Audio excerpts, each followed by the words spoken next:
Olá, bom dia amigos e amigas do canal Dica de hoje.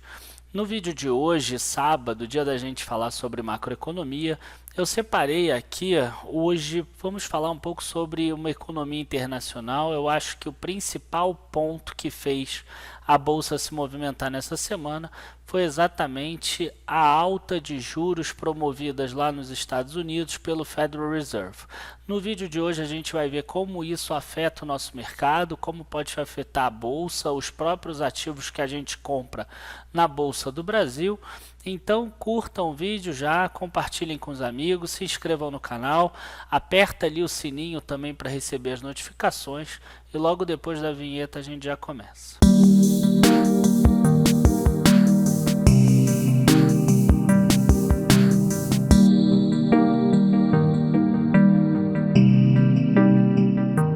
Antes de começar aqui, é importante a gente falar o seguinte: o mundo ele teve uma crise muito forte lá em 2008 e aí ele passou por um momento que ele se recuperou.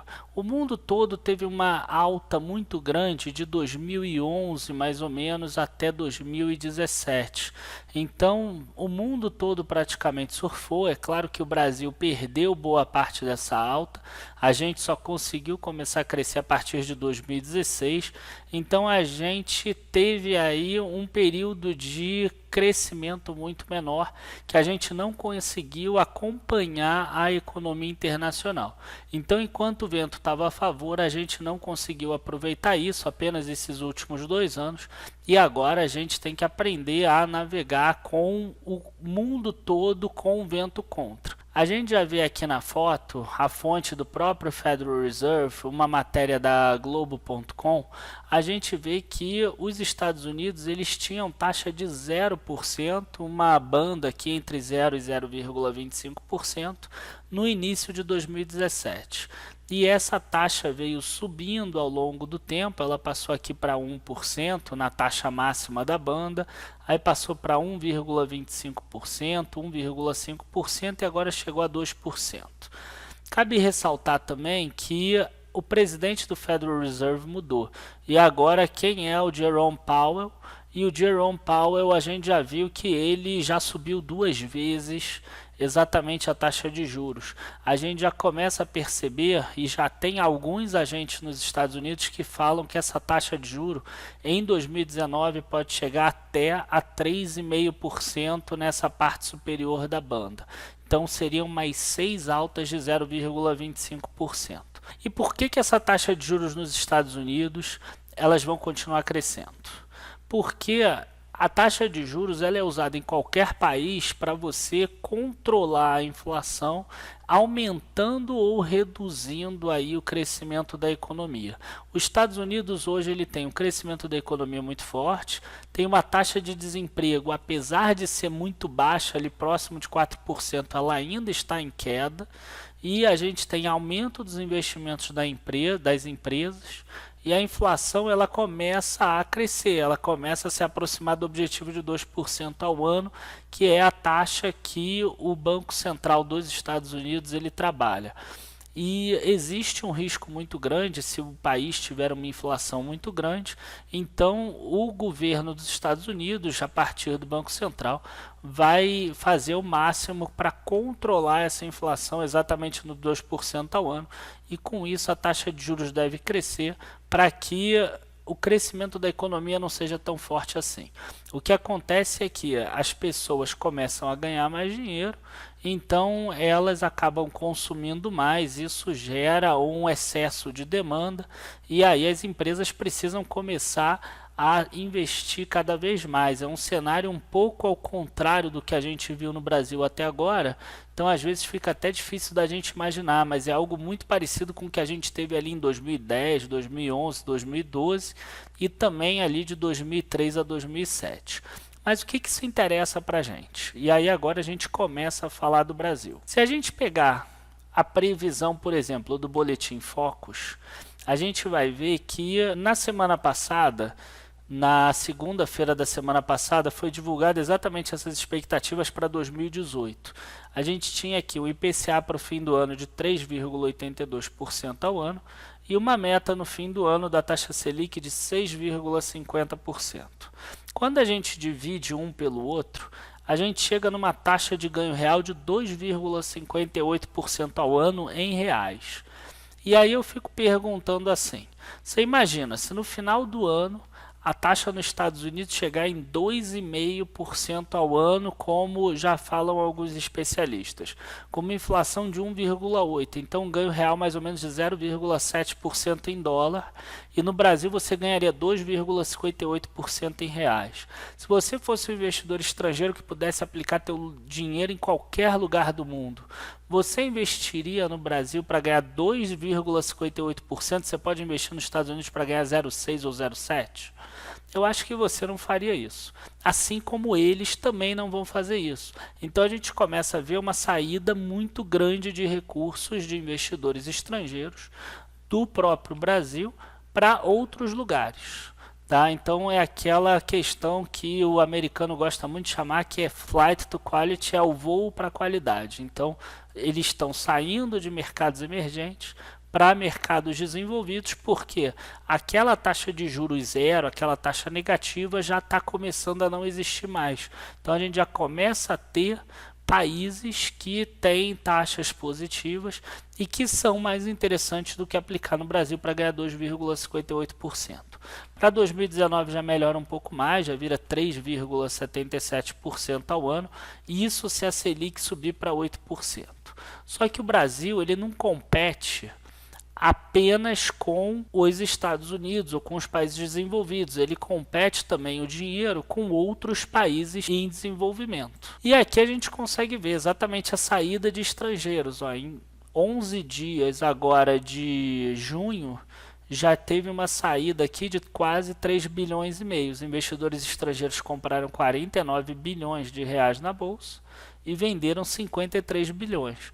Tudo isso é pressão no dólar, porque eles trocam reais por dólar para tirar o dinheiro do país, e é queda também do valor dos ativos na Bolsa de Valores. E quais são esses outros países? Esses outros países que também estão disputando o dinheiro desses investidores estrangeiros são exatamente esses aqui. Eu acho que vocês devem lembrar que até alguns anos atrás o Brasil era o primeiro dessa lista, disparado. Era Brasil, em segundo lugar Rússia e assim por diante.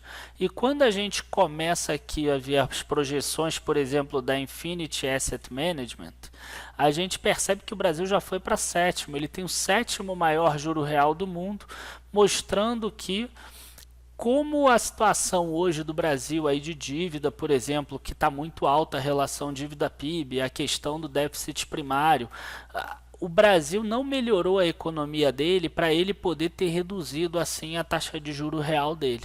A economia continua capenga, continua ruim, os indicadores não estão bons, se não sair nenhuma reforma, o teto de gastos públicos não vai conseguir ser realizado, vai acabar estourando exatamente esse teto de gastos públicos, ou se não vai ter que tirar dinheiro de alguns setores que são primordiais, como educação, saúde, segurança. Então, quer dizer, a economia ainda traz muitos problemas, não vai ter o aumento de arrecadação que se imaginava, então realmente o Brasil não é uma nova Suíça para que ele tenha caído tanto assim e de forma tão rápida. Enquanto isso, a Argentina, que é a primeira aqui do ranking, subiu muito a taxa de juros dela recentemente, de 27% para 40%. A Turquia subiu muito a taxa dela de juros, de 8% para 16% e 25%. E a gente vê outros países também subindo bastante a taxa de juros. Enquanto isso, o Brasil ainda estava pensando em diminuir até um mês atrás, quando eu fiz aquele vídeo falando que os juros não iam cair mais. Então, o que a gente tem aqui? Para o Brasil voltar a ter uma boa taxa de juros e que traga de volta esse investidor estrangeiro para o Brasil, seria necessário que o Brasil pelo menos subisse 1 ponto percentual já na próxima reunião. Por mais que isso sacrifique 2018, as empresas investam menos, que infelizmente aumente talvez o desemprego, mas você vai estar sacrificando 2018 em prol de 2019 e 2020, porque na situação atual as próprias empresas não vão investir, porque elas estão com uma crise de confiança. Mesmo que você consiga investimentos a taxas pequenas, a empresa, sem saber o que vai acontecer na eleição, ela já não vai investir. Então seria o momento ideal para fazer exatamente esse ajuste e jogar de volta o Brasil aqui para terceiro ou quarto lugar. Com certeza a economia do Brasil hoje é melhor do que a da Argentina e da Turquia. Ela gera um risco menor do que essas duas, mas talvez não seja melhor do que a da Índia, ou do México, ou da Rússia. Então o Brasil ele teria que voltar para esse patamar aqui, dele ficar ali entre terceiro, quarto lugar, exatamente nessa projeção. Então, gente, o que vai acontecer? Se o Brasil continuar com a taxa muito baixa, o dólar deve continuar pressionando. É claro que o Banco Central está fazendo aqueles swaps cambiais, que se o dólar subir muito, vai trazer uma despesa bem grande para o Brasil ano que vem, mas se o dólar não subir, não vai trazer também essa despesa tão grande. Se o dólar continuar subindo e puxar a inflação junto, os ativos devem ser precificados para baixo, tanto na bolsa quanto nos fundos imobiliários, e a gente pode ter aí alguns meses, talvez alguns anos de problema. Enfim, gente, eu estou passando aqui de novo a minha visão. Essa semana agora vai ter reunião do Copom e vamos ver o que eles vão resolver. Muito obrigado aí a todos. Não se esqueçam que quem é membro Gold viu um vídeo maravilhoso que eu fiz na quarta-feira. Foi um vídeo que eu fiz o valuation de 9 empresas que são lucrativas. Eu separei as empresas que nos últimos 40 trimestres tiveram lucro em todos os trimestres. Então eu selecionei 9 dessas que caíram muito e eu fiz ali o cálculo para saber se elas já estão num bom preço ou não, ou se elas ainda estão muito caras. Então quem for membro Gold, não esquece de ir lá na carteira dica de hoje, aba vídeos, para ver exatamente esse vídeo. Quem ainda não é, eu convido a fazer aí parte dos membros Gold. Se você não gostar, você lembra que tem aí 28, 29 dias de prazo para cancelar. No 30º dia já é cobrado de novo e aí não tem como cancelar e eu fazer o estorno. Muito obrigado aí a todos, abraços e até a próxima. Tchau, tchau.